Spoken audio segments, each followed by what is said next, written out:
بسم اللہ الرحمن الرحیم۔ میرے محترم سامعین و ناظرین کرام، جیسا کہ آپ سبھی کے علم میں ہے کہ محرم الحرام کے اندر ہمارے سامنے دو جماعتیں ایسی آتی ہیں کہ جن میں سے پہلی جماعت صحابہ کرام رضوان اللہ علیہم اجمعین کی محبت کے اندر اتنا غلو کرتی ہے کہ اہل بیت کی محبت کا ہی انکار کر دیتی ہے، اور دوسری جماعت کہ اہل بیت کی محبت کے اندر اتنا غلو کرتی ہے کہ صحابہ کرام رضوان اللہ علیہم اجمعین کی مقدس جماعت ایسی جماعت کا محبت سے ہی انکار کر بیٹھتی ہے۔ تو یاد رکھیے، اس حوالے سے میرے نانا جان جناب مولا عبدالرحمن اشرفی نور اللہ مرقدہ امام رازی کے حوالے سے ایک بات ذکر کرتے تھے۔ میں اسی سبق کو، اسی بات کو آپ کے سامنے بیان کرتا ہوں۔ مولانا عبدالرحمن اشرفی نور اللہ مرقدہ اس حوالے سے دو حدیثوں کو ملا کے بات کرتے تھے۔ پہلی حدیث میں آتا ہے، جناب رسول اللہ صلی اللہ علیہ وسلم نے ارشاد فرمایا کہ میرے اہل بیت کشتی نوح کی طرح ہیں۔ تو جنہوں نے نوح علیہ السلام سے محبت کی تھی، ان کی اطاعت کی تھی، ان کی اتباع کی تھی، ان کے راستے کو اختیار کیا تھا، تو اللہ تعالیٰ نے ان کو غرق ہونے سے بچا لیا تھا۔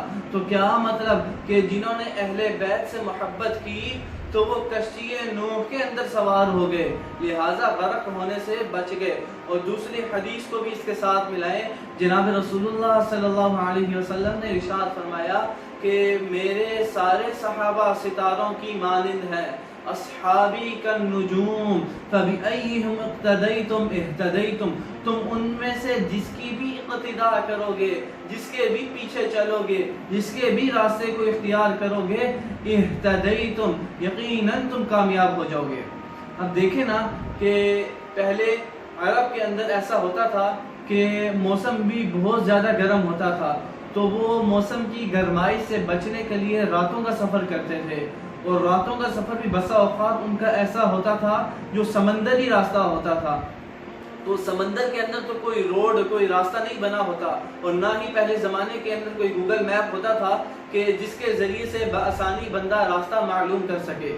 تو جناب رسول اللہ صلی اللہ علیہ وسلم نے کیا فرمایا کہ جس نے میرے اہل بیت سے محبت کی وہ کشتی کے اندر تو سوار ہو گیا، لیکن کشتی کے اندر سوار ہونے کے بعد منزل مقصود تک پہنچنے کے لیے راستے کا علم بھی ضروری ہے۔ تو جناب رسول اللہ صلی اللہ علیہ وسلم نے کیا فرمایا کہ میرے سارے صحابہ ستاروں کی مانند ہے۔ تو پہلے زمانے کے اندر تو وہ ستاروں کے ذریعے اپنا راستہ معلوم کر کے راستہ طے کرتے تھے۔ تو جناب رسول اللہ صلی اللہ علیہ وسلم کیا تعلیم دے رہے ہیں کہ اہل بیت کی محبت تو کشتی کے اندر سوار کر دے گی، لیکن صحابہ کی محبت نہیں ہوگی تو ایک نہ ایک دن اسی کشتی میں تم ڈوب جاؤ گے۔ کیوں؟ جب بندے کو راستہ ہی معلوم نہیں کہ میں نے جانا کہاں، تو وہ ایک نہ ایک دن بھٹک جائے گا، بھٹکتا بھٹکتا وہ اسی سمندر کے اندر ڈوب جائے گا۔ تو سمندر میں ڈوبنے سے بچنے کے لیے لازمی ہے ستاروں کو دیکھ کر راستہ معلوم کرنا۔ صحابہ کرام کی محبت دل کے اندر ہوگی تو بندہ جو ہے وہ راستہ معلوم کر سکے گا۔ تو یاد رکھیے، اس حوالے سے میرا استاد محترم حضرت مفتی شیر محمد علوی صاحب حفظہ اللہ تعالی اکثر فرمایا کرتے تھے کہ ستاروں کے اندر تو ایسا ہوتا ہے کہ بعض بڑا ہوتا ہے، بعض چھوٹا ہوتا ہے، بعضوں کے اندر اس کی جو روشنائی ہوتی ہے، اس کی چمک ہوتی ہے، وہ زیادہ ہوتی ہے۔ تو اسی طرح صحابہ کرام رضوان اللہ علیہم اجمعین کا مقام بعضوں سے بہت زیادہ بلند تھا، اس لیے کہ ان کو صحبت جناب رسول اللہ صلی اللہ علیہ وسلم کی زیادہ ملی۔ تو جس نے جناب رسول اللہ صلی اللہ علیہ وسلم کی صحبت سے جتنا فائدہ اٹھایا، اللہ تعالیٰ نے اس صحبت کی وجہ سے، اس صحبت کی برکت سے اللہ تعالیٰ نے اس کو مقام بھی بہت زیادہ عطا فرمایا۔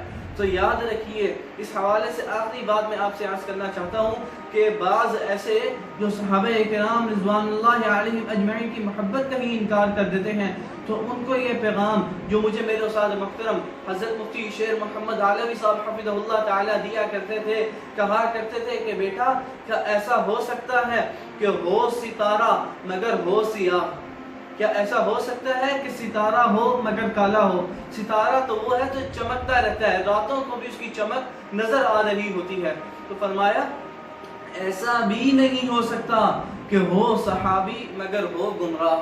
تو یہ نہ جانے ایسے کس قسم کے لوگ ہیں جو صحابہ اکرام رضوان اللہ علیہم اجمعین پر سب و شتم کرتے ہیں، ان پر زبان کھولتے ہیں، پتہ ہی نہ جانے ایسے ایسے الفاظ استعمال کرتے ہیں، الامان والحفیظ۔ صحابہ اکرام یاد رکھیے، صحابہ اکرام رضوان اللہ علیہم اجمعین پر حملہ کرنا یہ نہ صرف ان پر حملہ کرنا ہے بلکہ اسلام کی بنیادوں پر حملہ کرنا ہے، اس لیے کہ دین اسلام کی بنیاد صحابہ ہے، صحابہ نہ ہو تو اسلام ہی نہیں۔ تو صحابہ اکرام رضوان اللہ علیہم اجمعین کی محبت کا، ان کی ذات کا، ان کی صفات کا تحفظ کرنا بھی اسلام کا تحفظ کرنا ہے۔ تو اللہ تعالیٰ سے دعا ہے اللہ تعالیٰ ہمیں صحابہ اکرام رضوان اللہ علیہم اجمعین کی محبت بھی ہمارے دلوں میں اور اہل بیت کی محبت بھی ہمارے دلوں میں۔ میرے نانا جان جناب مولانا عبدالرحمن اشرفی نور اللہ مرقدہ فرمایا کرتے تھے کہ قربان جائے اہل سنت والجماعت پر کہ جنہوں نے اہل بیت کی محبت کو بھی دلوں میں پیوست کیا،